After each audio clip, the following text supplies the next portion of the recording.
رسول اللہ صلی اللہ علیہ وسلم اعلان نبوت سے پہلے بھی جن اوصاف حمیدہ سے مشہور تھے، اعلان نبوت سے پہلے بھی جو اوصاف، جو اخلاق، جو کمال آپ کے پوری کی پوری قوم میں مشہور تھے، وہ یہی تھے جب رسول اللہ صلی اللہ علیہ وسلم پہ نظر پڑتی تو کفار بھی کہتے تھے جا صادق امین، یہ سچا آ گیا ہے، امین آ گیا ہے۔ آپ کی یہ امانت، آپ کی صفت امانت اعلان نبوت سے پہلے بھی مشہور تھی، اور رسول اللہ صلی اللہ علیہ وسلم پھر ایسے امین مشہور ہوئے، جاتے جاتے اشارہ کرتا جاؤں، ایسے امین مشہور ہوئے کہ وہ جو خون کے پیاسے تھے، وہ جو آپ کے بدترین مخالف تھے، وہ جو آپ کے بدترین دشمن تھے،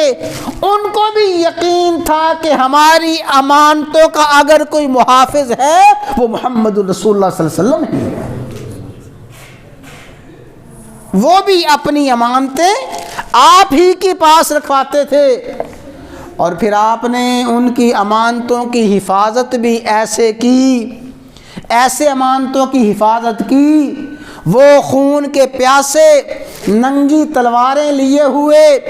آپ کے در اقدس پہ کھڑے ہیں، اور ان کا پروگرام یہ ہے، ارادہ اور عزم یہ ہے کہ معاذ اللہ آج اس کا نام و نشان مٹا دینا ہے، معاذ اللہ آج اس کو ختم کر دینا ہے، پکے وعدے معاہدے کر کے کھڑے ہیں۔ اس وقت بھی اگر آپ کو کسی چیز کا فکر تھا تو یہی فکر تھا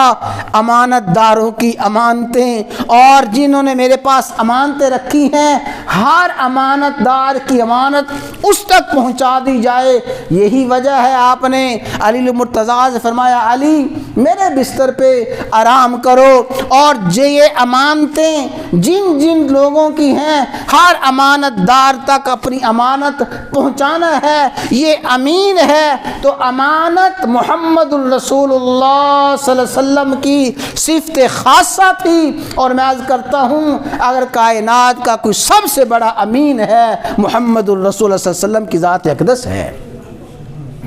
فرمایا اذا ضیعت الامانہ، جب امانت ضائع ہونے لگے، امانت ضائع ہونے کا مطلب یہی ہے جب بددیانتی عام ہو جائے، جب خیانت عام ہو جائے، جب کرپشن عام ہو جائے، فانتظر الساعہ، قیامت کا انتظار کرنا۔